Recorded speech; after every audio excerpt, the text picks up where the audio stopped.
វា108 អូខេអញ្ចឹងវាបាញ់មកឆ្វេងហើយអញ្ចឹង270មិញ270មានន័យថាវាបាញ់មកក្រោមហើយ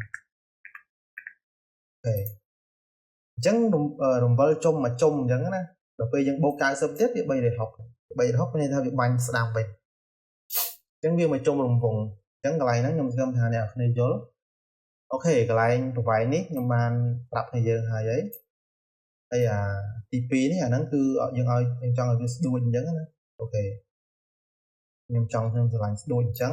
ពី compress size នេះខ្ញុំអត់យកទេខ្ញុំដាក់ឲ្យវា0អញ្ចឹងឲ្យវាត្រង់អត់ខ្ញុំអត់ចង់ឲ្យវាកោងទេតែទៅវាកោងអញ្ចឹងហ្នឹងក៏ជា style មួយដែរណាខ្ញុំអត់ចង់បាន opacity ខ្ញុំយកបន្តិចអូខេប៉ុណ្ណឹងវាអូខេអូខេអ្នកនាងឃើញខ្ញុំបាន style motion ហ្នឹងមួយហើយនេះដូចគំរូដែលខ្ញុំបានធ្វើហើយអញ្ចឹងណាអ្នកនរអូខេអញ្ចឹងវីដេអូរបស់ខ្ញុំគឺមានតែប៉ុណ្្នឹងទេអរគុណអ្នកនរមែនតើហើយនឹង shout out ទៅកាន់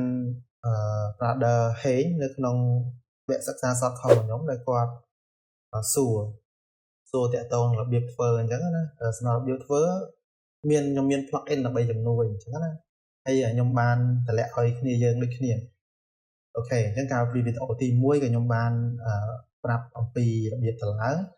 វីដេអូទី2ខ្ញុំប្រាប់ពី basic នៅក្នុងការប្រើទ្រោះវាអត់ស៊ីជម្រៅប៉ុន្មានទេវីដេអូទី3នេះគឺយើងមកធ្វើនៅលើការងារផ្ទាល់តែម្ដងដូចអ្នកនេះបានឃើញទេហើយអ្នកគ្នាអាចលេងបានលេងដល់ពេលដែលយើងអានេះវាពណ៌សត្រូវហើយយើងអាច double click មកយើងអាច apply ជាមួយ gradient នៃបានដែរអញ្ចឹងណាអាច apply ជាមួយ gradient នៃអញ្ចឹងទៅតាមអ្វីដែលយើងស្រឡាញ់អញ្ចឹងណាអ្នកគ្នា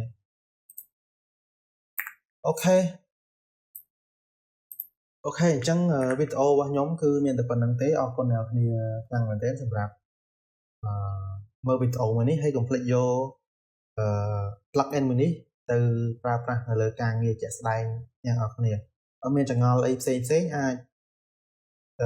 សួរនៅក្នុងវគ្គសិក្សារបស់ខ្ញុំបាននៅក្នុង group practice ហ្នឹងទៅអូខេខ្ញុំមានពេលខ្ញុំនឹងឆ្លើយជូនអញ្ចឹងណាអរគុណច្រើននេះវីដេអូក្រោយបាយបាយ